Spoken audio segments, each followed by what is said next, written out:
That's basically the premise of the new modern framework of marketing, that organic social can give you a validation of what's working or not before the investment comes in. What you have is a validation that organic has told you with the algo that this is relevant.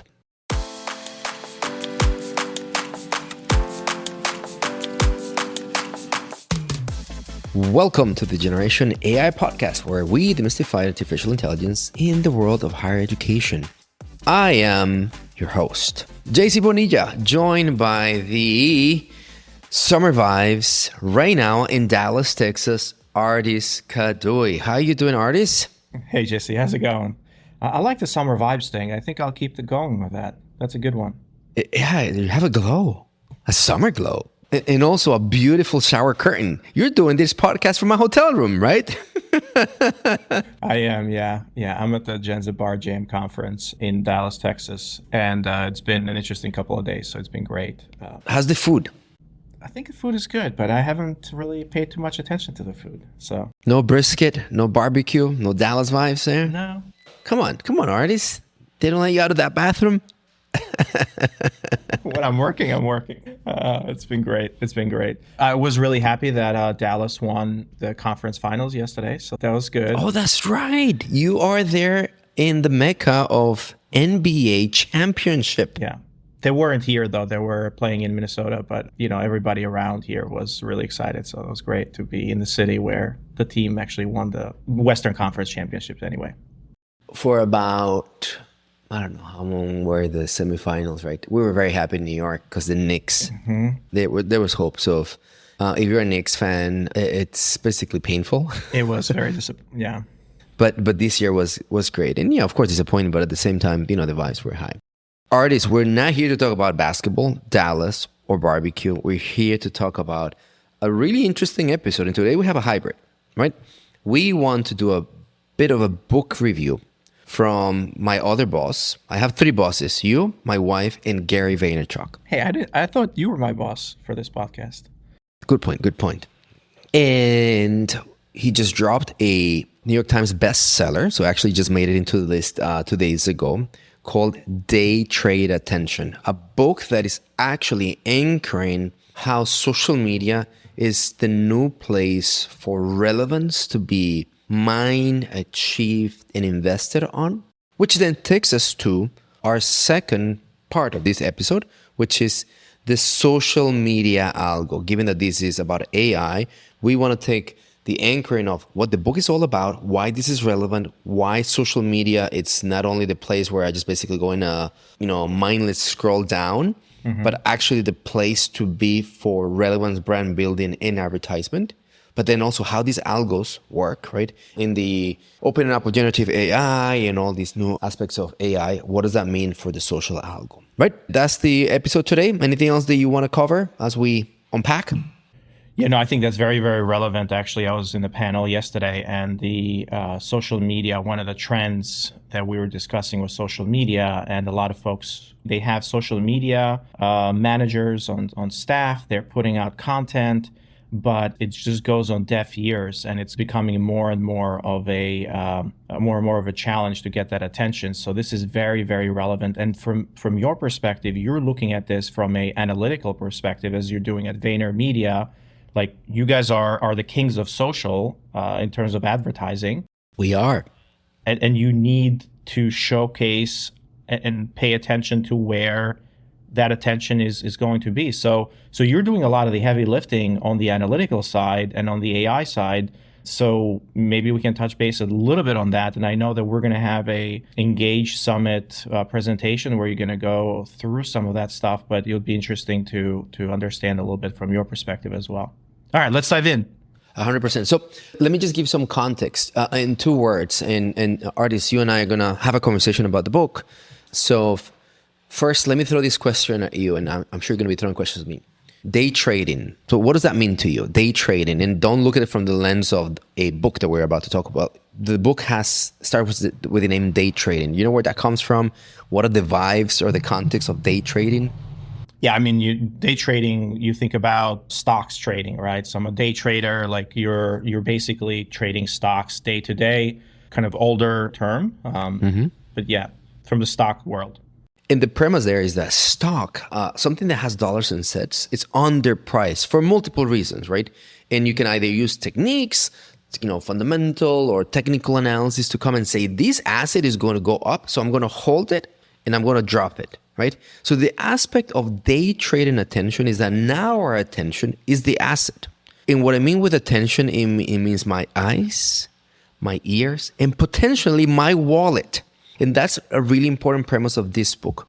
Gary Vaynerchuk, for those of you who do not know, made a claim to fame and has become probably the most important global figure around the application of marketing to social media, or how social media serves marketing in that interplay.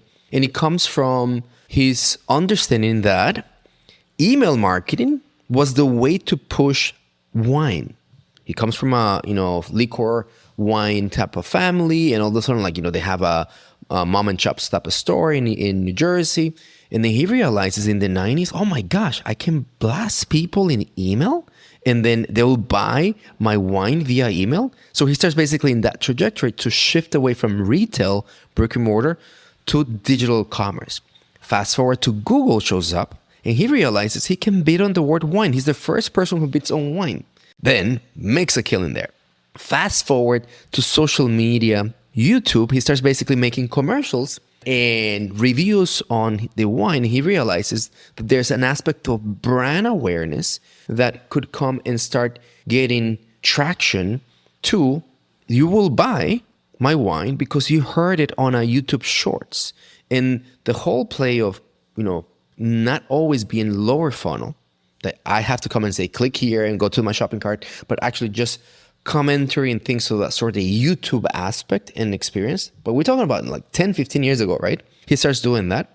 And now fast forward to today, he has developed a point of view of what is called underpriced attention. That is not just about advertisement in the cheapest medium.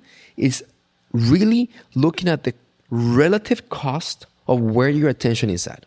Because the best example to talk about day trade attention, it's the best day trade attention today is in the Super Bowl. A $7 million per 30-second spot plus production costs, right? Because there's 137, more like 150 million people literally sitting down to what? Look at commercials. That's what they come in here for. So basically, day trading attention is the idea that there's going to be a medium that is underpriced and people are really going to come and look at it. And that's where we want to be. So I just want to basically set the stage of why this is called day trading attention, where does it come from, and how we start thinking that sales, brand, and social media coexist. Does that make sense to you? Yeah. So if I were to repeat it back, basically what we're talking is that he compares the fleeting nature of online attention, which is very rapid movement, and it's very similar to the stock market that's happening. So just like the stock traders are buying and selling shares on the market when they fluctuates, marketers, for example, they need to continue to adopt and kind of shift their strategies to capture where and kind of maintain the consumer attention, right? Where this digital space is very crowded. So you have to change and move and be more dynamic. Is that what I'm understanding? 100%. 100%. Okay. Ardis, on your screen, and everybody, I think you're going to get the audio vibes here. What are we seeing, Ardis? I see TikTok. So what we saw on our screen, right, Ardis, it's the infamous ocean spray TikTok that starts the TikTokification era, right? So I forget the name of the gentleman. It's in the book, but he works at a manufacturing plant. On his way to work, he gets into his awesome skateboard and he grabs a cranberry ocean spray juice and he just basically starts drinking into this wonderful tune. Lo and behold, he posts the TikTok ad, right?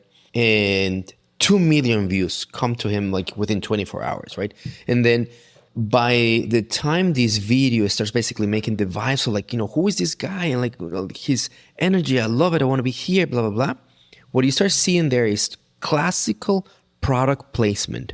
He's holding a bottle and he has the logo. By the way, he's not paid. He's just literally going on his way to work. This is one of the best use of influencers, right? Mm-hmm. And content creators that we see today. This is the utilization of brand awareness, but then it gets connected to what we call brand formats. And this idea that you're just basically having the best day, and then fast forward to Ocean Spray, a new generation that was not introduced to cranberry juice starts seeing it like, oh, I didn't know this juice was important. And all of a sudden, the shift from segmentation to all their cranberry juice users that probably look into cocktails to a TikTok generation. Lo and behold, a story of success. But how did it start? With a social media post. And that's basically, what did it cost to do that ad? 2 cents? I don't know, right? Was it even an ad? I don't think it was an ad. It was an organic post. Oh, notice what I just did. And this is basically me at work. We talk about social media posts as ads. They're actually social media ads. Everything that we do in social media is not a post, it's an ad. Okay. But yeah, it was basically a post, and it cost nothing, but generated millions of dollars of revenue for the organization. It created a commercialization on this individual. He was just basically a normal fellow, and today he's an influencer and content creator who has his own shows and channels, and has had the ability to kind of benefit from it. So the ecosystem that we see here is social media, TikTok, the brand, and the content creator. And that's basically the interplay that starts happening. There's multiple things there, but when you start thinking about day trading attention and this playbook that Gary has on his book, and how we think about the work is the interplay of these three things. But there's a really important thing that I want to unpack. I just want to make sure that the triangulation makes sense. Yeah, it makes sense to me. And if I were to reiterate this, if we're looking at different channels or different places where people are spending their attention, social media is the channel that is growing the fastest, with upwards of hours of time being spent on TikTok, being spent on Instagram, being spent on all of these different channels. So let's say we're the brand and we're buying attention. So there's a lot of supply out there. And right now, that is the only place where the supply is increasing, and the buying of that supply can be very minimal or free. So entering that channel is free. I mean, if you take the day trading attention, like we're seeing this huge gap between, what I can buy this for and what the opportunity cost is for me to sell and make a lot of money or get that attention. So there's no other channel right now that is more important than social. Like, this is the next frontier, right? This is what we're betting on. And this is kind of what Vayner and you guys are betting on, that social is that gap right now. And not only is the gap, what I want everyone to understand is that Google, right, and part of their platforms, Facebook, it's a cash volcano, right? TikTok makes a ton of money, and that money really comes from the paid aspect.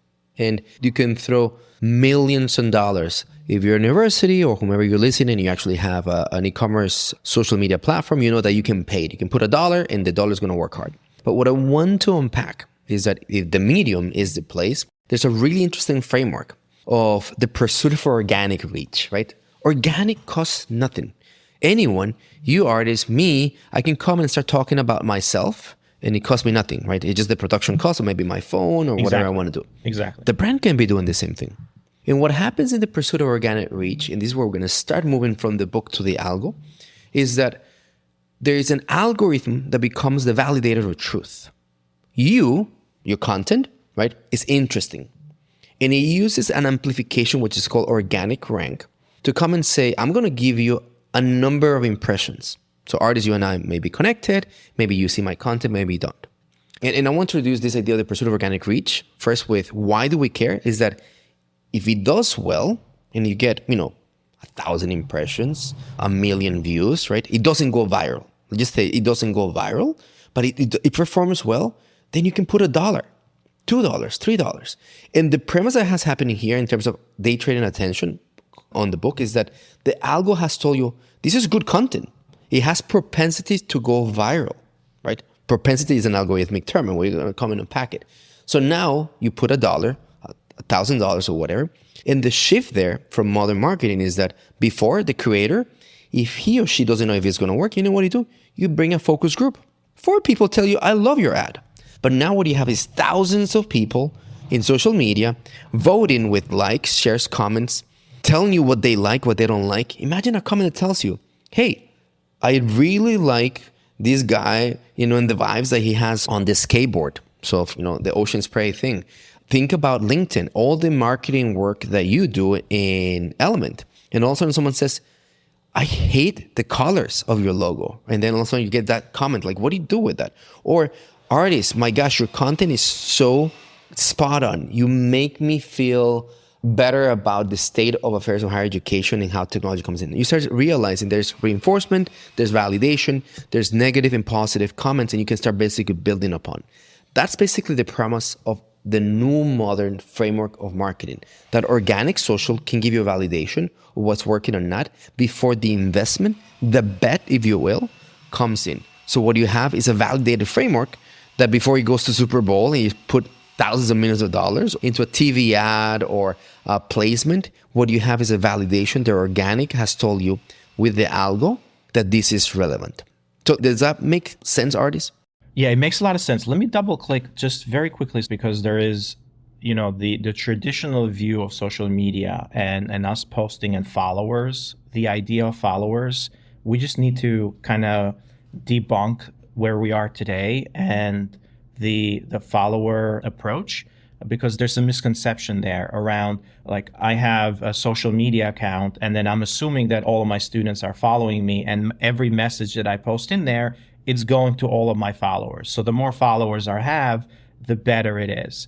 And what you're saying is that is an old way of thinking about it. The algorithms are actually moving to a direction where that is not, what's happening anymore. It doesn't matter how many followers you have unless you have relevant content. It's all about the content and what the algorithm thinks about the relevancy of your content and how that content is now relevant to the smaller network, and then it becomes bigger and bigger and bigger, right? So I want to debunk that for sure. And maybe you can provide a little bit of insight around it.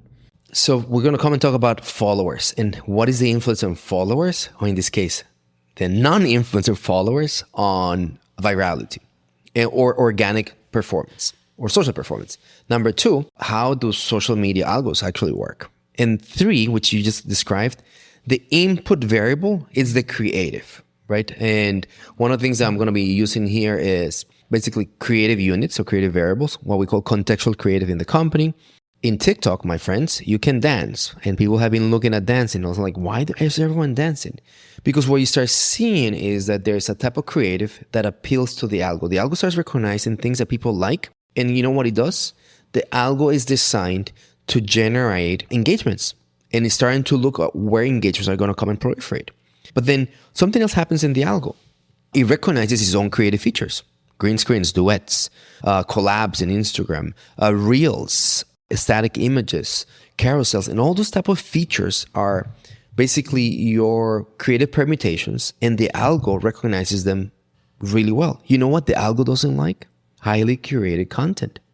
If you have an ad that was designed for a TV production, right, a commercial, that it looks beautiful, that's not native to the algo. We know what Instagrams look like. Everyone does that. Instagram, Facebook, right? And you start realizing that in its purity, an algo is going to recognize what is designed to do or how it was designed to ingest data, which is based on creative features. Think about all the bells and whistles, for example, how audio can play around, the text overlays, all the things that are in platform, the algo is going to favor, because the algo starts with this idea of what is called an organic rank. You posted a video and it's artists hanging out with these kids in the backyard, and the algo thinks you're worth 5 impressions. And then it's going to give you 5 impressions. Wait, so let me double click. Hold on. Let me double click. We haven't gone into followers yet, right? No. I just want to... Yeah, but that's really important, because I just realized that basically what you're saying is that you're posting something and the algorithm is deciding how much that content is worth, how many impressions it's worth. Correct. And it's based on history, and it's based on the creative deployment that you've done on day 0, right? And it creates this basically what is called organic rank, right? That's amazing. Okay.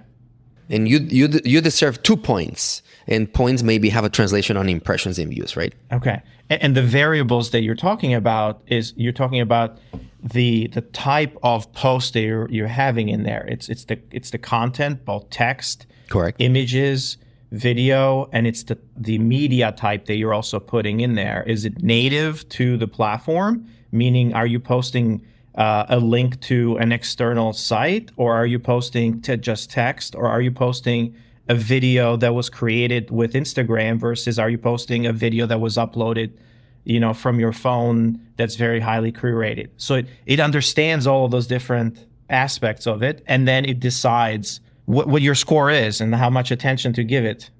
Yeah, and that's phase one, right? And it basically it gives you that attempt. Hey, it's Mallory, Chief Strategist of Enrollify.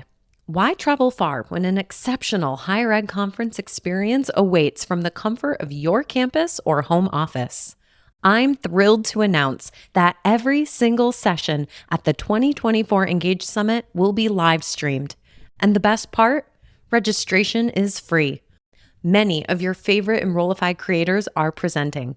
Maya Demishkovich and Jenny Lee Fowler will teach you how to craft an AI-powered social media influencer strategy. Jamie Hunt will help you unlock the AI revolution in your team. And Shane Baglini and Allison Tercio are teaming up to boost your productivity with generative AI. Plan out your dream conference by scoping out the agenda and taking note of the sessions you want to tune in for. Visit engage.element451.com and register yourself and your team for free today. Now, back to the show. Now, what happens, and this is why native creative is so important, the next stage is fundamental. And this is the difference between a content of artists or me as parents, like we post on our social media and our kids comment and it's cute and you get 5 impressions versus 1 million impressions. The leap between virality and a daily post on Instagram and Facebook. What happens is that the algo understanding the creative that you have, this is really important. That's why it has to be contextual, right? Because if you have a highly curated publication, like what is this all about? It's going to come and say, this content is about parents. It's about summer vibes with people who love technology. Literally, that's what Ardis and I could look like. You, my friends who are listening, you may be posting about dogs or you may be posting about dancing. The algo is going to come and make an inference. I think that everyone who likes children's stuff, summer vibes, and technology may like this thing that Ardis just posted because the interest graph is the king here. And this is basically the debuncle between followers and interest graph. Today, the algo moves into phase number 2, not based on how many followers you have, is based on understanding of the creative that you've done and how it appeals to an interest graph, which is basically based on topics, based on interest, based on, signals that are contextual to culture, pop, and platforms, creative features. It's super interesting. So all of a sudden, my dad, who was connected to me on Instagram, is not served my, ad. Your post. We call post ads. Yeah, same thing. Okay. Right. But, it's a person in Pakistan, right? And then also why is this dude, bald guy, JC, and showcasing? And then what could happen there is 2 things. Basically, I don't care, right? And I move on, or a droplet of engagement. And this idea of, I'm going to give you the 3rd ingredient here, meaningful engagements becomes a reality. You know what a meaningful engagement is? A comment, a share, a save, a pin. Depending on the platform, you can have different core engagements. You can save content and rewatch it on Instagram. So there's an interesting relationship between meaningful engagements. That means no likes. Likes are easy to give. They help, obviously. But you start seeing that content that has saves and shares at a higher rate starts outperforming content. We've even done analysis internally that suggests that a save could have a lift of about 500 users in organic reach. In other words, for every save, your organic reach could grow by 500 users, right? So all of a sudden, oh my gosh, let me gamify this thing. I should design content that is savable. Yeah. Or if you're doing, recipes or you're playing with kids, and that's the kind of content I save, how do you start making your content more meaningful for the meaningful engagements? The pursuit of meaningful engagements, higher ranked engagements like comments, shares, and whatnot, It's where he's at. Does that make sense?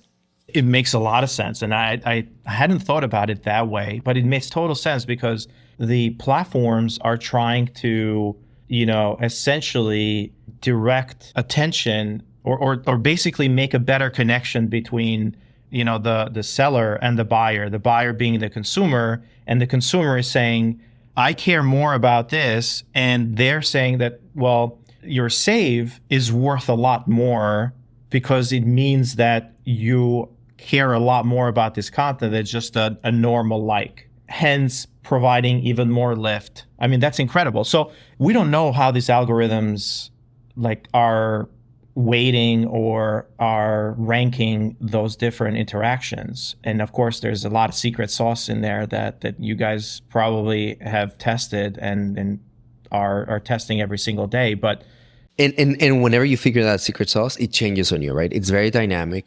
Just to qualify what you said, this is why the ban on TikTok is forthcoming, right? How it's going to look like in terms of breaking it up and different companies, we don't know. But it's because the algorithm has incentives to propensity of views and impressions. The algo is designed to generate attention, right? That's why it's underpriced at the moment. And that means that it's looking for things that you engage. And what I'm telling you, not every engagement is the same. There's, a hierarchy of engagements, and it changes by platform, by brand, by moment in time. And it's also looking at culture signals. So that's why here in the States, we're worried that someone could be putting their finger on content that it's pro-Israel, pro-Gaza, pro-communism, less American capitalism, more China. That aspect that happens behind the scenes tells you that they could be weighting towards type of content where the interest graphs starts moving and shifting. And that's the part that no one knows, is the black box, but it's also the fear that in a way has unlocked the TikTok, potential breakup or ban on the political system here in the US. So what you're saying is that a lot of the content that gets uploaded, there is a graph to it, meaning that what is the topic about at the very simplistic level? It's give me some descriptions of what this content is about, both from, a societal point of view, from a topic point of view, from even to the country or so essentially there's this topic graph or social graph that you're talking about. And then each one of those features can be weighted differently by the algorithm. Exactly. And what you're saying is that the fear is that the TikTok algorithm, the builders of it can weight certain features that are whatever you want to call it, correct, higher. Hence, people are seeing that content a lot more often. Hence, they are being influenced a lot more. So, that's propaganda, or that's, Yeah, and another way to say that is that these algos, right, algorithmically, are designed to generate attention via engagements. They're not fact checkers. So if misinformation is present or propaganda is present and it's basically starting to react, you know what's going to happen? Virality, which is basically the signal of success in these algos, right, becomes effective, right? Yeah, and we know that polarizing content from Facebook and others is that they generate the most engagement. Something that's middle of the road, you need something that is very polarizing, that is outside the norm, because by nature, we want to engage with that content because we either hate it or we love it. And that's when we move towards action. Yeah, 100%. Now, I'd like to provide some quantification from observing almost 200,000 social ads in the past year that we produced. In organic social, is very interesting. The signature that I'm seeing, and this is really important for universities, it's number one, what is virality, right? Virality is an act of God, and that's a mathematical term, right? It's used in insurance, meaning that no one can reproduce it, right? So even organizations like us, we cannot sell virality. It has to be in the moment. It has to have the right creative features. It has to speak to the audience. And the content that went viral today, you're reposting that may not go viral tomorrow, right? Or stuff that you had no idea that underperformed, you repost it and all of a sudden it does fantastic. The signature that I'm talking about, it's virality, and it happens less than 1% of the time. 20% of the time, 15 to 20, depending on your brands, you over-index. That means there's an average number of impressions and views that you get organically, and then you beat that. It's an indication the algo is giving you more impressions than expected. This is where the twist from organic ranking to interest graph starts to basically showcase. But here's the other nuance. When we refer to virality, everyone starts with 1 million impressions.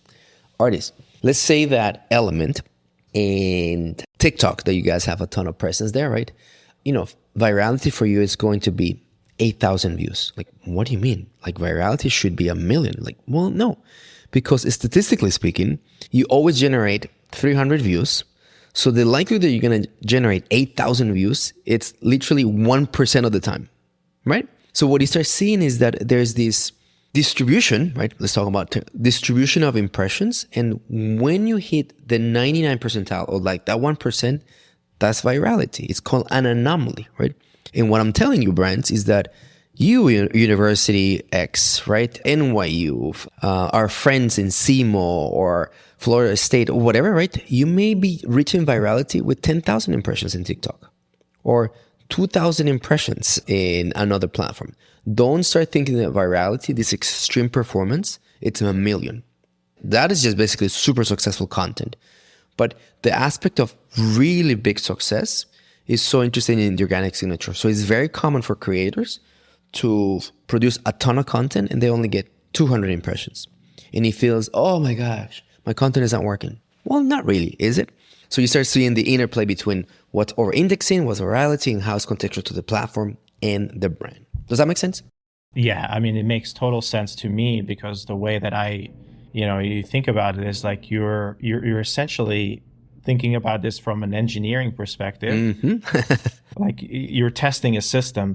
Like when you test a black box system, the only way that you can do it by sending a lot of signals in and changing those signals pretty often and seeing what's working and what's not working. And some of them are not going to work and some of them are going to work. And then you optimize more for the stuff that's working and you get closer and closer, but you never get to 100%. It's a probabilistic type of opportunity.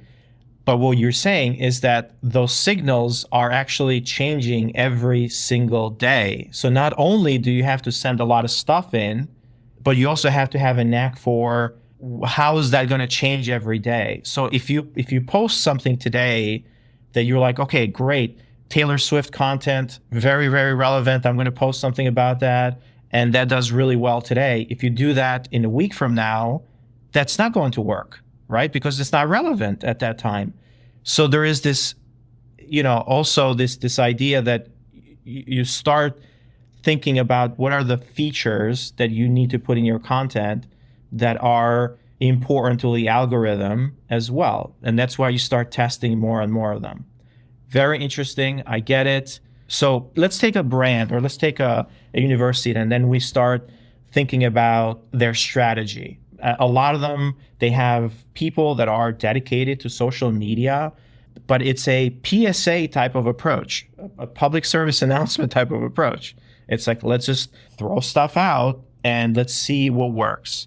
And a lot of the expert advice, I'm kind of quoting expert advice here because, of course, marketing agencies and, folks who are social media, like they're telling brands a little bit about what they're seeing or how they're doing it. But it's changing so fast lately that advice is actually old advice and doesn't work. So things like, well, try to be authentic. It's like, well, what the hell does that mean? Like we hear that word so many times and there is not a lot of concrete examples.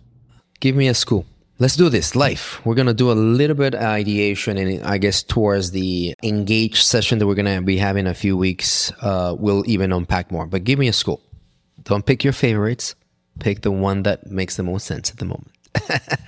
Oh, let me think about this. I need to really think about this. All right, I have one. This is not a client of ours, right? And it's a school that I found really interesting. It's called Minerva University. It's in California, and the way that they have rethought about their programming is really interesting, where they're sending students abroad and they're spending most of their time abroad in different countries, and that's kind of their education, right? Okay.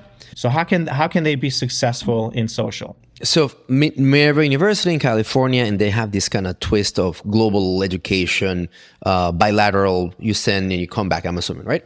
So the first thing that needs to happen is that, and I'm going to be following the framework from VaynerMedia as described in the Day Trading Attention. It's a Gary point of view. And if anything, humbly, we're probably the best agency in the world right now in organic social deployment. So this is how it works. You first start with cohort development.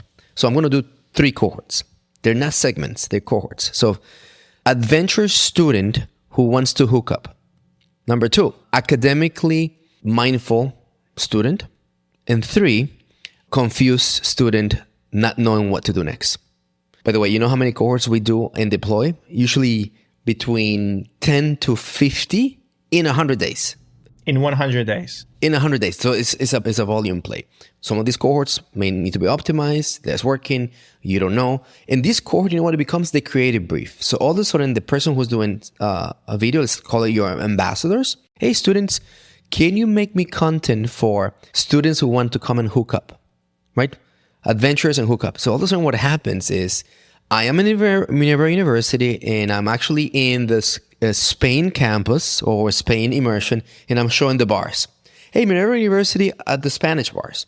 Same deployment, this authenticity. And then, by the way, you're doing it strategically using the context, the creative features, and green overlays. But that's what's happened. All of a sudden, academically mindful. So I am in Spain, but now I'm going to the libraries or the museums, and I'm looking at all these colonial stories, right? Or the confused ones, literally, I don't know, walking down the park in one of the beautiful Spanish plazas, thinking about my future. And the narrative is that way. So you start seeing how the same brand, it's talking about global deployment, but it's connected to the cohorts. And then when you post that, there's 3 different posts for 3 different cohorts. 2 of them were a flop. The one that the student is walking to, right? There's all these comments. I like it. I dig it. You know what that we just learned there? Oh, there's something here. And then it over-index. You know what you do? Put $1 on it. And then all of a sudden, like, that production gets optimized, or maybe you repost it with a little bit of paid, and then boom, boom, boom, it starts growing.